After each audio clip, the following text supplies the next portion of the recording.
Johnny. Hi, Paul. Welcome to San Francisco. Unpacked your bags yet? Just about to. Well, don't. Hop over to Virginia City, Nevada. Wait a minute, Paul. I just got here. Virginia City, the ghost town that's no longer a ghost over on the other side of Reno. Our man there's Jake Walton. Well, what's the problem? The gold rush. That was 100 years ago. Yeah, there's a new one right now. You're kidding. And with all the same problems, including a couple of murders. So fly over there and see Jake Walton. All right.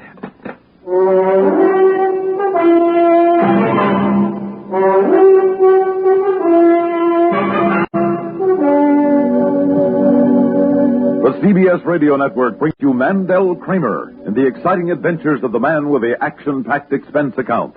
America's fabulous freelance insurance investigator. Yours truly, Johnny Dollar.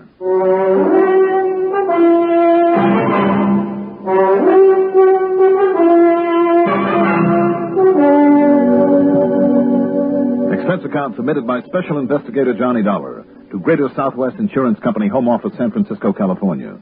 Following is an account of expenses incurred during my investigation of the gold rush matter.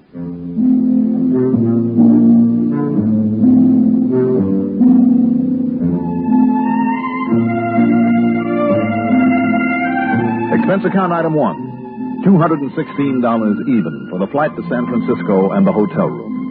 Item 2, $18.15 for a plane to the busy, noisy town of Reno, one of the gambling and divorce capitals of the West, as well as the business center for the mining and cattle industries. Item 3, $50 deposit on a rental car. And with the afternoon sun at my back, I drove south and east to Virginia City.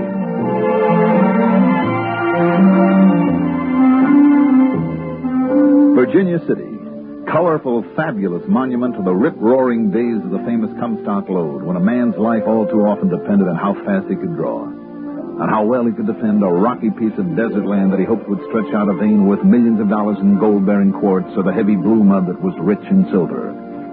A lot of the old landmarks are still there for the tourist trade. Piper's Opera House. You pick up a key at the Bucket of Blood Saloon. The Crystal Bar. The territorial enterprise that carried the writings of Mark Twain. The gambling halls where instead of money on the tables, it was gold dust and nuggets. And on dark nights, I've been told, you can see the ghosts of the Bonanza Kings pacing the streets. Fair, Flood, and O'Brien. Mills, Gould, and McKay. A grizzled old character sitting on a rocker in front of the Bucket of Blood didn't even look up when I asked him directions. Well, son, Jake Walton's office is right there across the street, other side of the newspaper. Hmm? Oh, yes, I see it now. Thank you very much. But he ain't there. Oh, I see. You don't happen to know where I can find him, do you? Oh, I know where he is, all right, but I wouldn't go there, son. Not if I was you. Why not? Them and the sheriff, they're out to the Scarlet Queen. That's a gold mine. The Scarlet Queen? Yeah, about halfway up 6 Mile Canyon over there. Mm-hmm. There's no wagon track up to the pass. Can I navigate that wagon road in my car? That's a pretty new car you got there. Real pretty. No, sir. Take a horse or a burro unless you got four-wheel drive. Where can I get hold of a horse? Jake Blakely's stable down the end of the street. But don't you go to that mine. Why not? Now, there's been another killing out there, like there's going to be more of them. More dynamite accidents. Like the one that done this to me. Did what to you? Huh. Didn't notice, eh? I'm blind. At Jed Blakely's stable, after a lot of argument that I should stay away from the Scarlet Queen, I finally got hold of a horse by forking over a $200 deposit. Then I headed up into 6 Mile Canyon. A couple of miles later, I found the old wagon road to the mine. It was crooked and steep, and there was a narrow pass to go through at the top. But from the pass, when I let the horse stop there for a breather, I could see the mine below me. There were 2 or 3 weather-beaten shacks right next to a platform with tracks on it that led into a hole in the sheer face of a cliff. A couple of jeeps and a beat-up old high-wheeled truck stood in front of the line of shacks. And a group of men were hauling a body out of an ore car to load it onto a truck. I got off the horse and over behind a big boulder and nothing flagged. Gunshot and come from my left, and were still coming, and from someplace and somebody I couldn't see. At the next one, the horse took off. Say, I felt a little alone and a little helpless at that moment. It's the understatement of the week. With a twig in mesquite, I raised my hat above the protection of the boulder, hoping to draw another shot to get a better idea where to start shooting myself. Nothing happened. Slowly, cautiously, then I worked around to the far edge of the boulder and carefully looked around the edge of it. Holy, that was in back of me. Don't move, stranger. What? You swing that gun of yours around this way and you're going to be real dead. Well... Mister, you drop that little lemon squeezer you got in your hand, then up on your feet and turn around and face that rock. All right, why not? Go on. Turn around. Face up to that rock with your feet apart. You put your hands up on it. You have the gun. Higher. Get those hands up higher. You make one move, I pull this trigger. You're the boss. You're darn right I am. Okay, Jake. Jake? Looks like you got him, Leona. It's a city man. Told you it wasn't nobody from around the Comstock. Looks like you're right, Leona, huh? So watch him, Jake, huh? Real careful. He may be a tricky one. You got a good point there, Leona. So's just to make sure he don't try any tricks.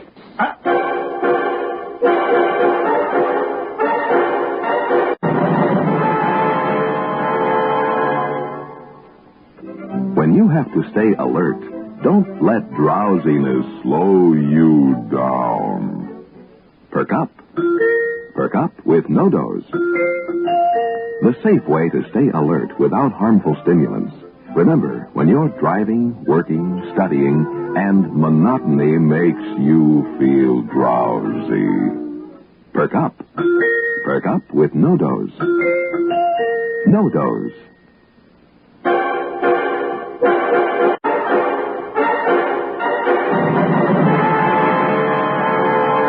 I saw Jake start to throw that punch, and when you know it's coming in from where you roll the punch, and I rolled, and I turned and took him with me, and together we rolled on the ground. I grabbed for the legs of the girl, and down she came over. Then I managed to grab her wrist, a handful of blonde hair, with the man's head under my arm, with all the pressure I could put on it. No, stop. I give up. Please, mister, okay. Please, I give up. Me too. Okay. All right, now, I've got the rifle. Now, don't worry, mister. Don't worry.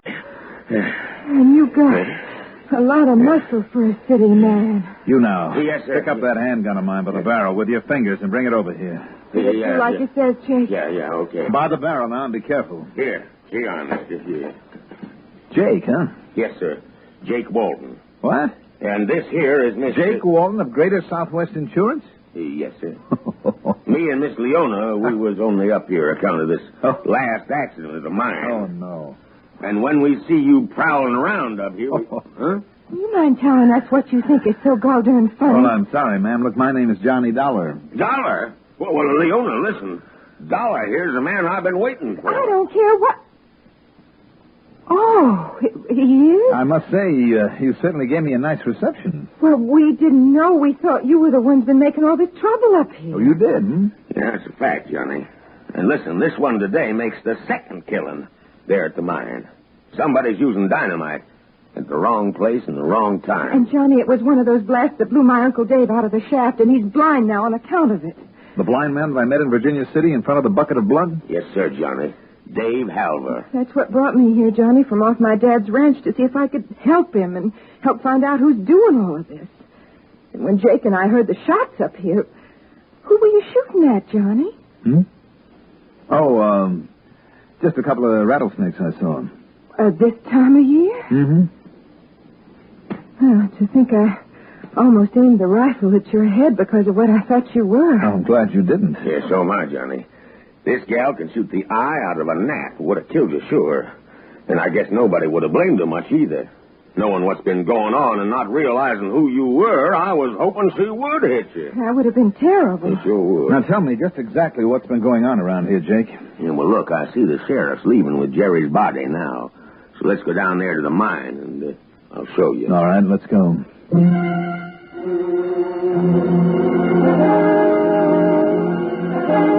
The Scarlet Queen, named after a shady lady of the 60s, the 1860s, was a small but very old mine away from the main body of the Comstock lode, but once considered a fairly profitable maverick offshoot of it.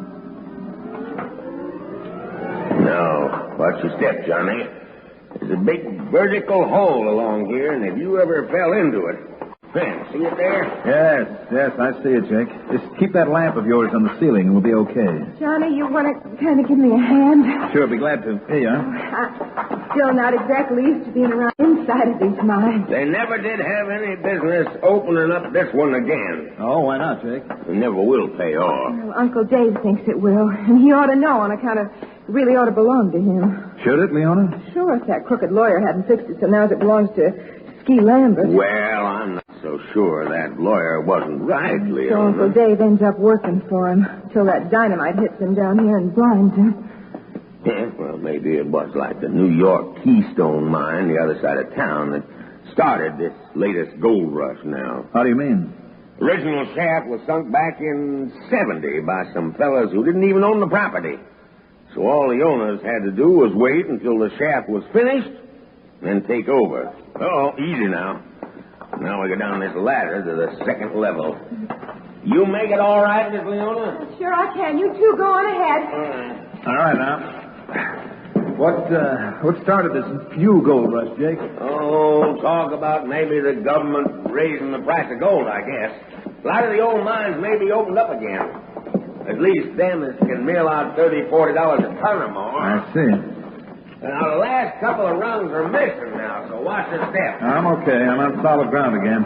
Yeah, I should be glad when we get the elevator working again. Darn. Oh, what's the matter? Oh, thank goodness you were here to catch me, Johnny. Oh, anytime, Oh, Leona. I'm afraid I'm too heavy for you. You sure you didn't do that on purpose? If I had, would you mind? I was hoping you had. Oh, now, set her down, Johnny, and let's get on with this. Would you mind your own business, Jake Walton?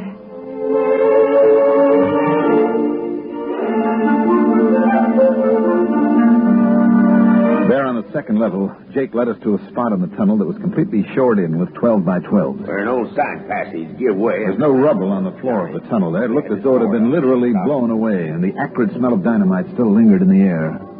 A man would be in here working on these ties, Johnny, where they're going to lay track for some ore cars. Yeah?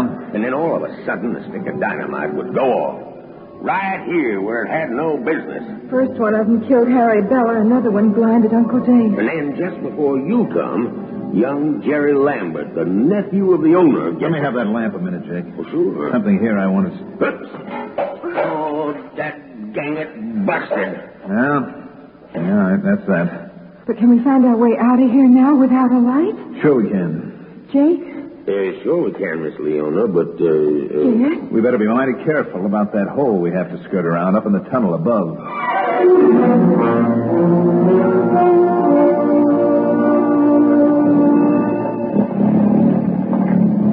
Sure, Johnny. This road back to Virginia is a lot shorter than the one you took. A lot smoother, too. You call this smooth? You never been aboard a bronc, Johnny? Well, if it's any worse than this, Look, there's the horse that I hired. Better stop and get him. He cost me a couple of $100. Don't you worry none. You'll go on back to the stable. Yeah, and that reminds me. Where are you going to have supper and stay in overnight? We got an extra bedroom, Johnny. But so is Uncle Dave, Johnny, and I'm an awfully good cook. Huh, Johnny? Well, that's the kind of invitation I like, Leona. Good. Okay. I won't try to compete with a pretty gal. But I think I'd better stay with Jake. But why? That is, if I may borrow this Jeep for a while tonight. Oh? Well, sure, anything you want, but why? Just a little idea I have. Then later? Yeah. Later, Leona.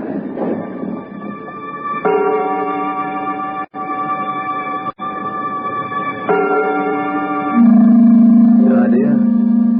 2 or 3 of them. About who'd taken those pot shots at me out there at the pass just before Jake and Leona appeared on the scene. The shots had come from my left, the side nearest Virginia City. And that other tunnel Jake had mentioned, originally entering the mine where the dynamite had been set but now timbered off. Or was it really? That, too, was on the left, the Virginia City side. And more important, so was the shortcut. Yes, and using that shortcut this afternoon, somebody who'd seen me there in town could easily have beat me to the pass and been waiting for me. But who? And did Jake and Leona have some reason for not taking me down to the mine while the sheriff was still there? Best darn apple pie you ever made, Martha. Well, thank you, Jake. Have some more, Mr. Dollar? No, thank you. I've got plenty, but it was great. Well, then you men just run along and I'll wash up the dishes. Didn't you say you had to meet with somebody tonight, Jake? Oh, just some of the boys over at the Delta. If I can have the keys to your Jeep then, Jake? Oh, sure. Yeah. But wouldn't you rather use my sedan? After all, with a pretty girl like that, eh? Well, let's say the Jeep is more romantic.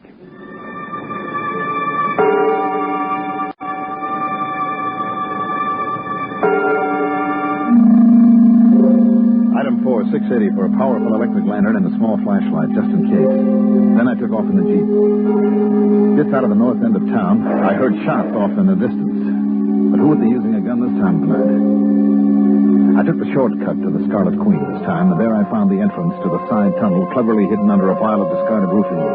And that slanting shaft was perfectly clear as far as I could see in it. I went around to the main entrance, into the tunnel there, down the ladder to the second level, and this time I looked at those heavy shoring timbers carefully. Yes, in one spot where the side tunnel would be, instead of a 12 by 12, was a little square of 1 by 12. On a hinge, a door, where somebody could throw in a stick of dynamite and kill whoever was working in there. I hung the lantern from the ceiling.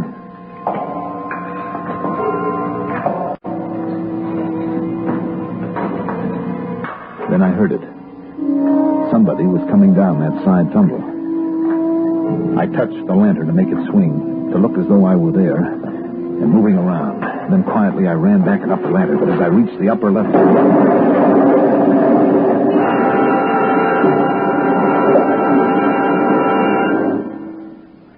Well, did it get him? Can't see yet. Not until the dust clears down here, but must have got him. Then come on. Let's get back to town. Let somebody find him there in the morning. Leona and the old man. That's all I need to know.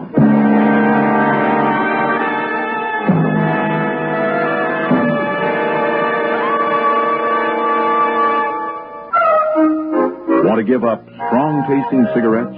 Treat your taste kindly with Kent. Want to give up harsh-tasting cigarettes? Treat your taste kindly with Kent. Want to give up rough-tasting cigarettes? Treat your taste kindly with Kent. Smoke Kent, the Micronite filter cigarette. Yes, Kent, the cigarette that made the filter famous, lets you get away from cigarettes that sometimes taste too strong, too harsh, too rough. Because Kent, with the Micronite filter, refines away harsh flavor, refines away rough taste for the mildest taste of all. If you want to get away from strong, harsh-tasting cigarettes, change to Kent. Remember, the finer the filter, the milder the taste. Treat your taste kindly with Kent. Smoke Kent, the Micronite filter cigarette. You just wait till they get all those lines working. This town will bust out all over again. You see there, what about the privilege hills? Well, let me tell you. You know what I heard? I heard they're going to open up a line on D Street again. Whoop! You, Dominic, another couple of beers over here. Over to McBride. Now, boys. Anybody seen Jane Johnny since she took off with Whistler? Don't look at her. Well, what are you doing here, Johnny? I thought you had a date tonight. Well, I did, of a sort. I take it you've been here all evening, Jake. Sure have. Haven't I? I thought so. You will have a beer? Nope. Come on, Jake. We have a job to do. The job? You borrow a length of rope and a gun from somebody? Got a piece of rope in the back of my car. And also a 30-30. All right, then, come on.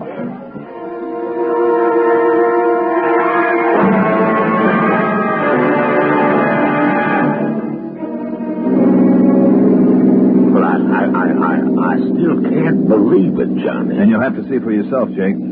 Just be sure you do exactly as I say. Okay, Johnny, okay.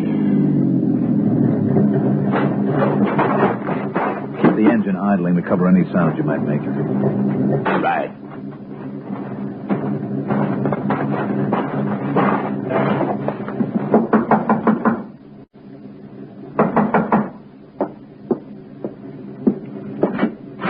Yet, Johnny. Hi, Leona. Why, I was kind of hoping you'd drop around tonight. Well, come in. Who is it, Leona? A friend of mine. Johnny Dollar, Uncle Dave. But, well, how are you, Mr. Dollar? Why, you're the young fellow who asked me directions this afternoon. I can tell by the voice. That's right. I'll go in the kitchen and fix up a drink. Sit down, Johnny. Make yourself comfortable. Yeah, sure, boy. Sit down. And what do you think of this lively little town of ours now, eh? As I stood there in front of tourists him, these days, casually, but as though I was you simply wait going to till the toy with it and mines move it around from one here pocket get to working another. I again. drew out my That is, if 38. government starts paying And as more I did, he tolls, slowly, almost the imperceptibly big started work moving is- his hand toward a drawer in the table he was sitting Yes, beside. back it was, and I've been Nor did he raise his You know, head toward Johnny, me. you do what I said and stay away from the Scarlet Queen mine this afternoon. No, I went on up there, Mr. Halvin, You did, huh? Shouldn't have. because of what you said Oh? about your blindness. Yeah? Yes.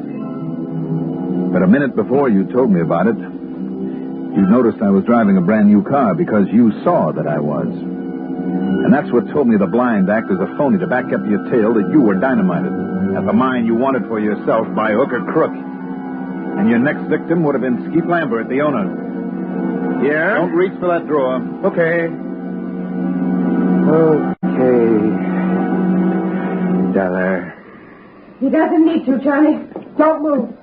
He doesn't, hmm? No. Because I got this one. And me, Leona? Sure. Well, this gun's aimed straight at your head. Then it's you, Oh, my hand! You broke my hand! Sorry, Leona, you should have known better. Jake, you want to come inside and call the sheriff?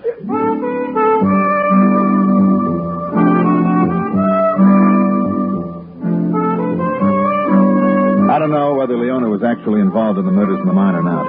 I hope not, because she was a doll. Then, sometimes, they're the most dangerous kind. Anyhow, it'll be up to the courts again to figure it out. Expense account total, including the way back home to Hartford. Call it $700 even. Yours truly, Johnny Dollar. If you drive a car, remember this. Almost anywhere in the country where you see the Sinclair sign, you can save up to 4 cents a gallon on gasoline by using Sinclair Dino. That's because in 3 out of 5 cars, regular price Sinclair Dino matches the performance of expensive premium gasolines, costing up to 4 cents more a gallon. Drive with care and buy Sinclair Dino gasoline.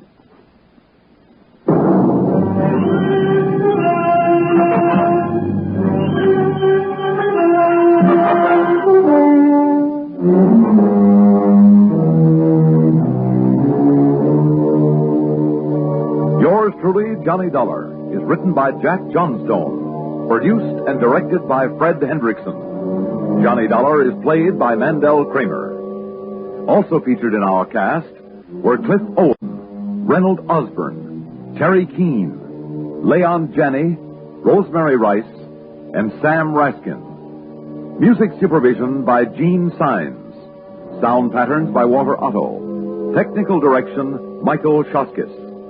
Be sure to join us next week, same time, same station, for another exciting story of yours truly, Johnny Dollar.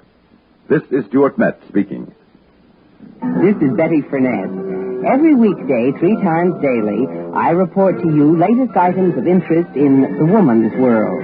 Dimension is my vehicle, and the CBS radio network is my home address and yours, as we explore the dimension of what interests women today. World, nation, or neighborhood. Expanded CBS News covers them all on the CBS Radio Network.